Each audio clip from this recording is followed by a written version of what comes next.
चंद्रपूर जिल्ह्यामध्ये काँग्रेस पक्ष संघटना मजबूत करणार असल्याची माहिती आहे। चंद्रपूर जिल्ह्यातील 6 पैकी 5 जागांवर काँग्रेसचा पराभव झालाय। यापुढील सर्व निवडणुका बॅलेट पेपरवर घ्या अशी मागणी केली जाते, तर बॅलेट पेपरवर निवडणुका घेण्याचा काँग्रेसने ठराव केलेला आहे।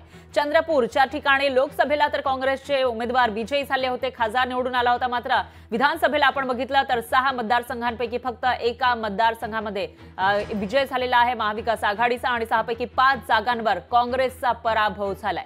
तर यापुढील सर्व निवडणुका बॅलेट पेपरवर घ्या अशी मागणी केली जाते, तसा ठराव इथल्या काँग्रेसने केलेला आहे आणि त्यामुळे आता काँग्रेस चंद्रपूर जिल्ह्यामध्ये पक्ष संघटना मजबूत करण्यावर भर देणार असल्याची माहिती आहे।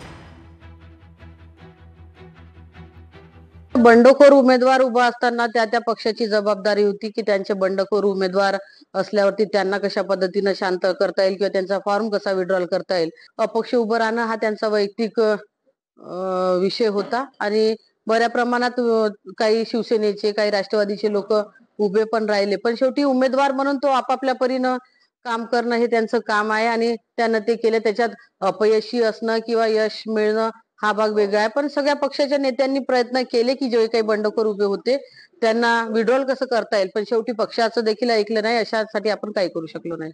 ही लढाई ईव्हीएम वर्सेस बॅलेट, त्यामुळे बॅलेटवर आम्ही जिंकलेलो आहोत।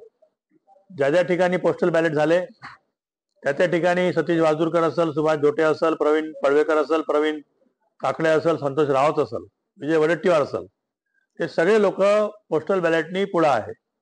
परंतु जिथे जिथे यंत्र आलं ते यंत्र आल्यामुळे आम्ही थोडंसं त्या यंत्रामध्ये मागं पडलो, त्यामुळे त्या ईव्हीएमचा आम्ही सगळ्यांनी निषेध केला आणि चंद्रपूर जिल्हा काँग्रेस कमिटीच्या वतीने एकमताने ठराव केला की यापुढची निवडणूक ईव्हीएमच्या ऐवजी पोस्टल बॅलेटने घेण्यात यावी।